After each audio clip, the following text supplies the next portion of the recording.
Thank you very much. I'm honored to join my colleagues, but as I told each of the family members, I wish I were not here. For I have some sense of how hard it is for you to be here. Mr. Mayor, as I told you a little bit earlier, you should be so proud of your city. And to my good friend, Chairman of the Foreign Relations Committee, you should be so proud of your state. Congresswoman Black, Congressman Fleischman, and I want to say that you've been through a lot, and understand that Congressman Jay Lauger is here, Lay is here as well.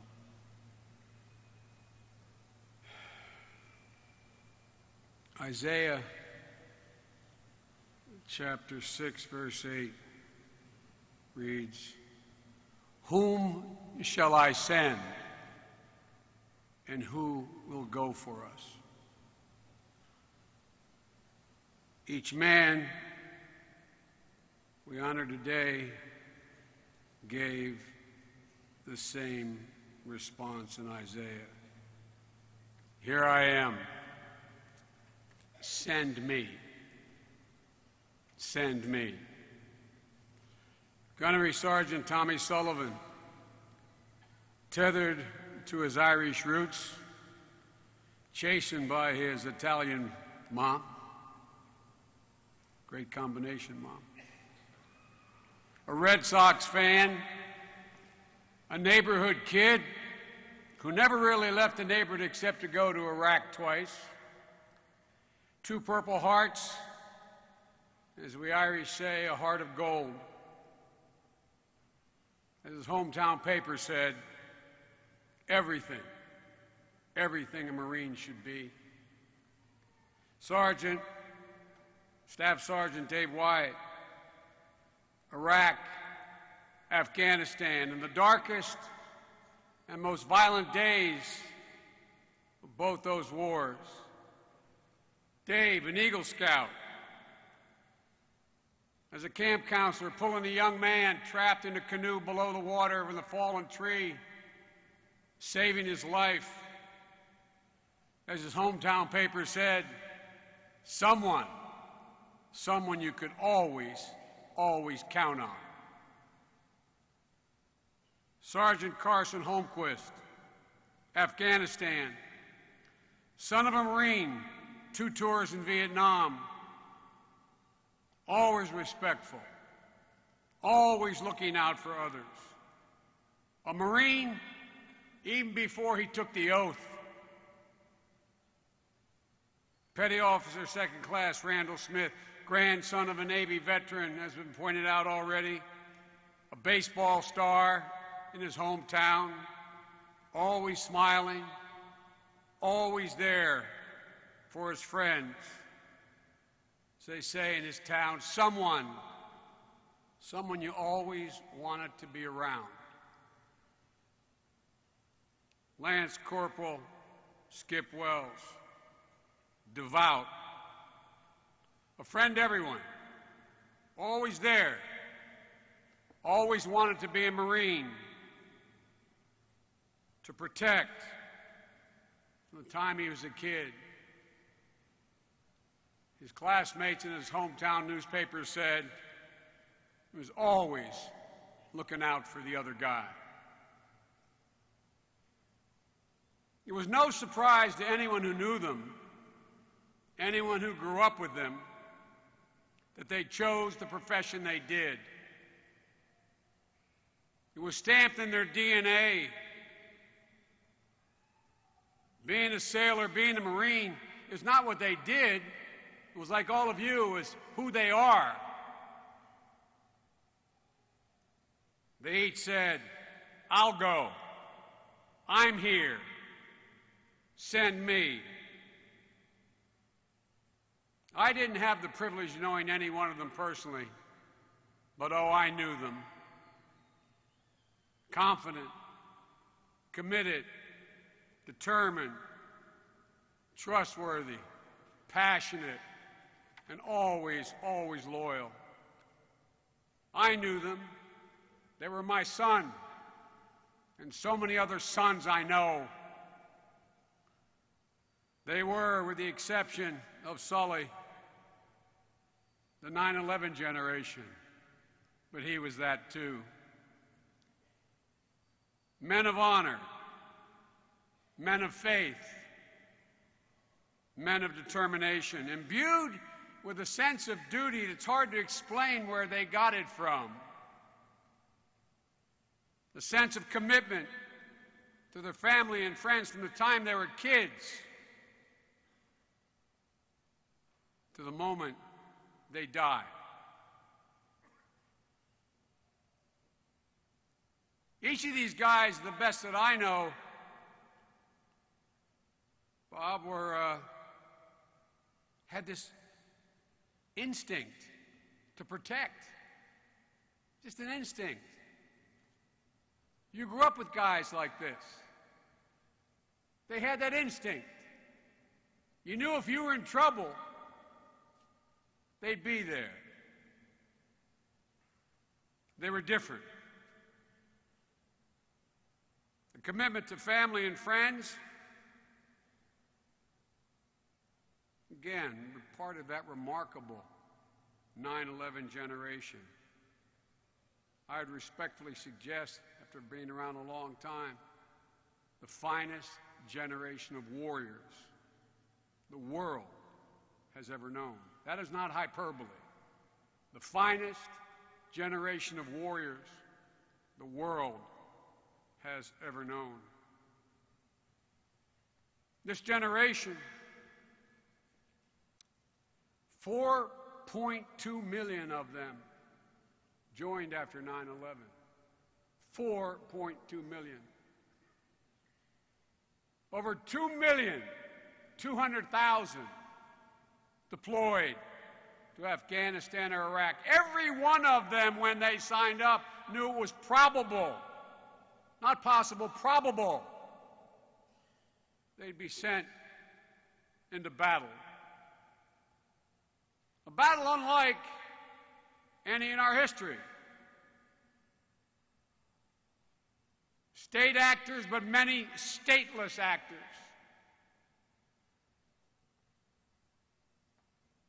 Difficult to tell, friend from foe. Like thousands of men and women, many here in this arena,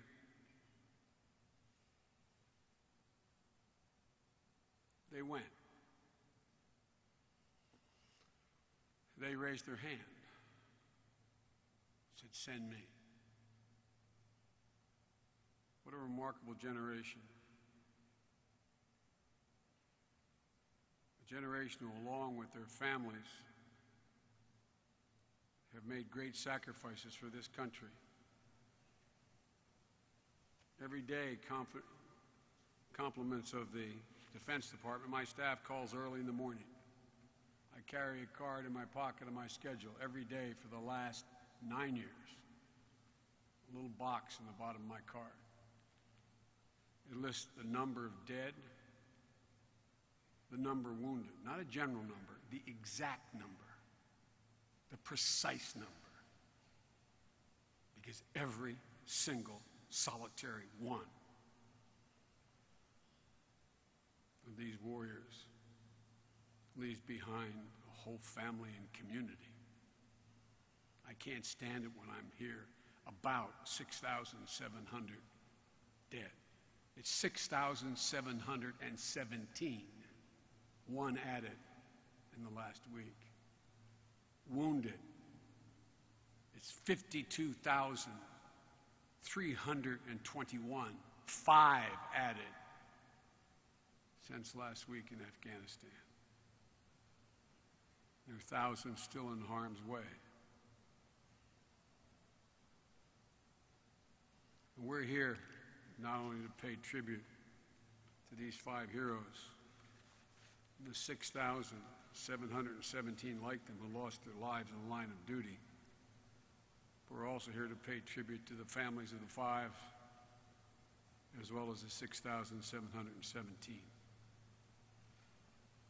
First, to all the families of all the fallen, your country says thank you. Thank you for raising such incredible men and women with such a keen sense of duty and honor. From the time I was a kid, my mother had a saying. She'd look at you and say, "Joey, remember. Remember, you are defined by your courage and you are redeemed by your loyalty." That was my mother's code. You are defined by your courage and redeemed by your loyalty. I say to the families here today, your sons, husbands, brothers, they are the purest example of my mother's standard. They met it and exceeded it. They were defined by their courage and redeemed by their loyalty. To the families here, as I said when I met you a moment ago, I've spoken to all of you on the phone before that. Thank you for sharing this memorial with us. I know it's hard. It's hard. Because it brings back it brings back that very moment when you got that call.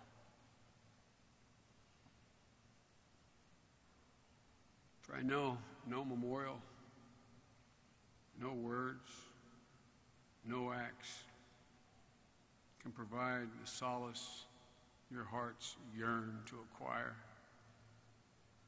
That intense, consuming feeling of loss and emptiness that continues to linger, in some cases, grows more intense.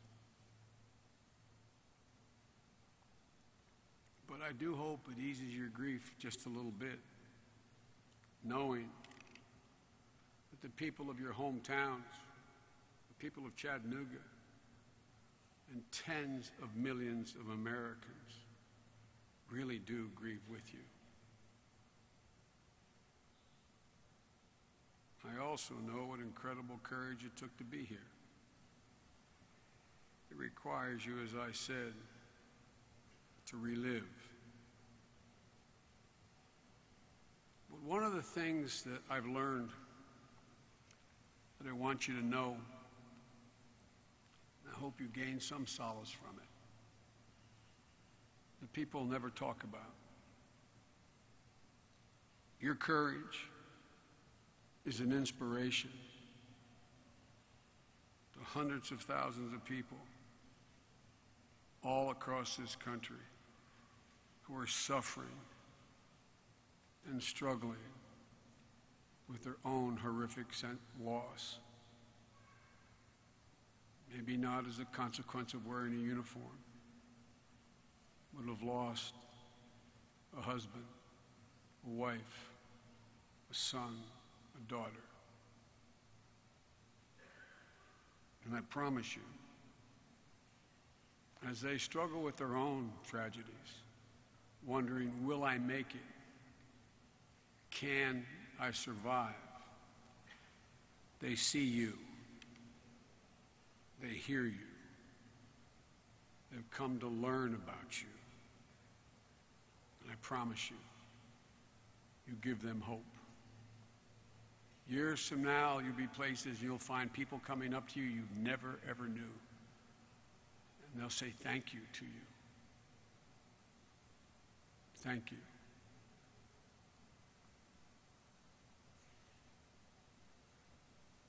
Because they look at you and say, if they can do it, if they can show up, maybe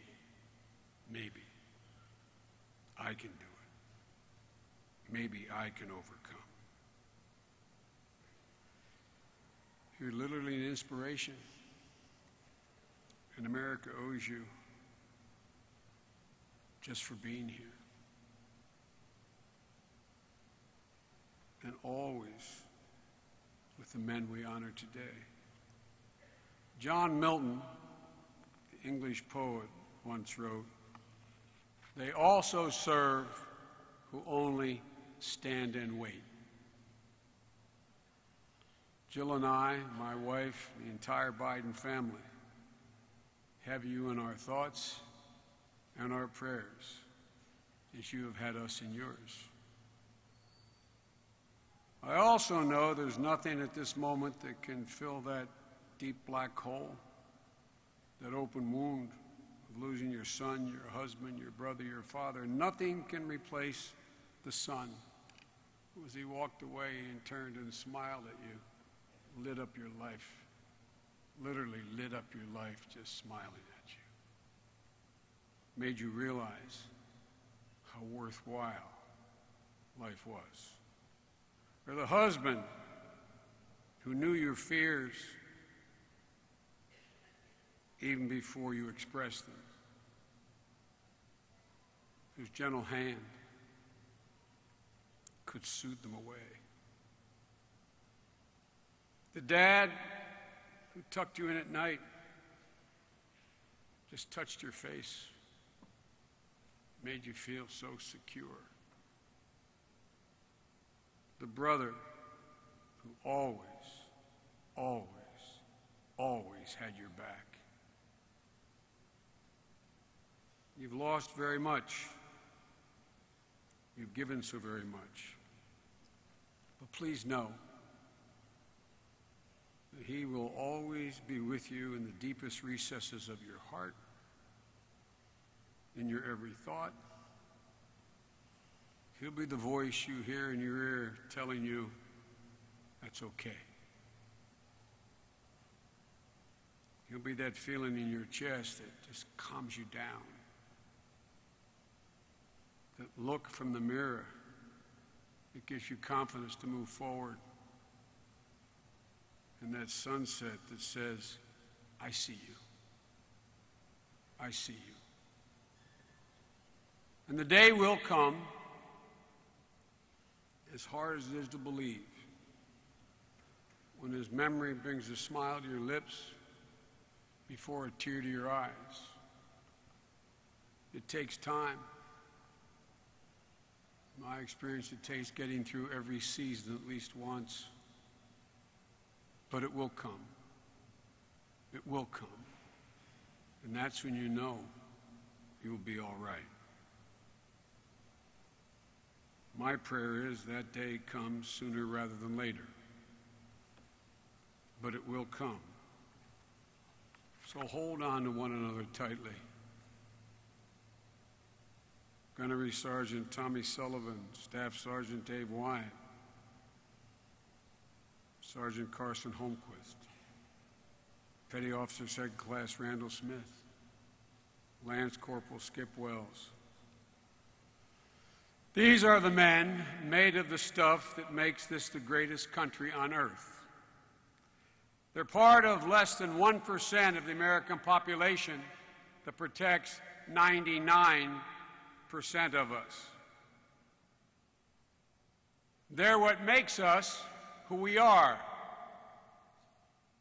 They're the backbone, as these women and men here are. The virtual bone and sinew of this country. And in the face of dangers and threats, we look out for one another. We stand together. We never, never bow. We never, never bend. Our national character is no match for the cowardice and perversion that we face.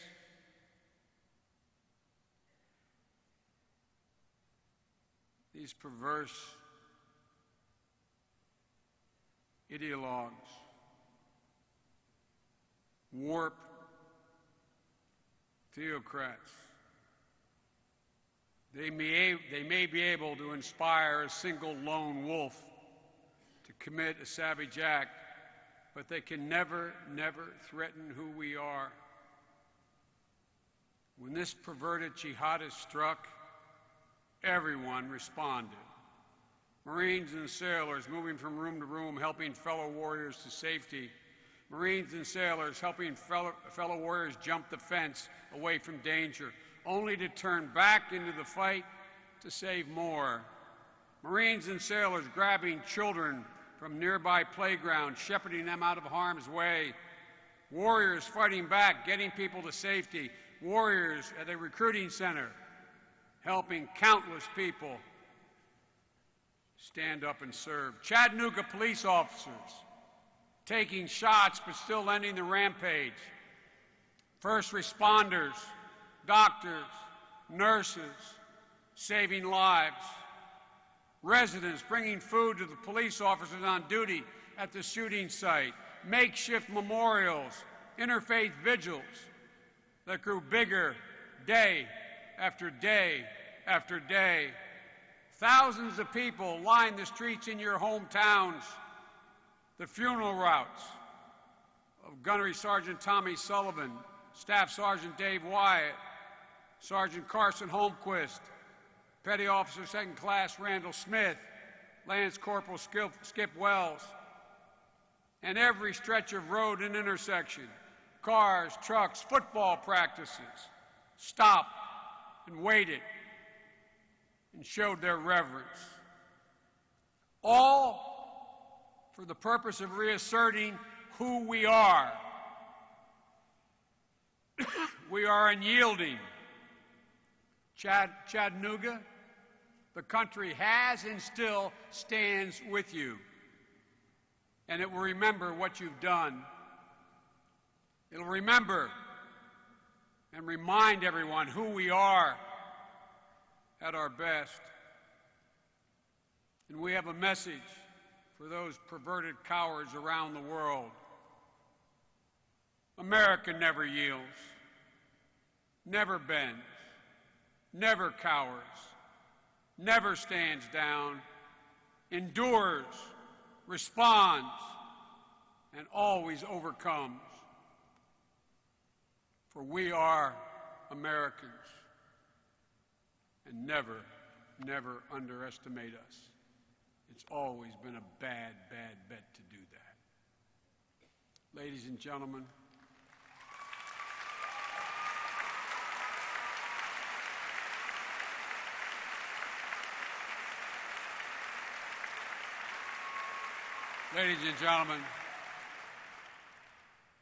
God bless each of the fallen and their families. May God protect our troops wherever they are. And may God continue to bless the United States of America. God love you.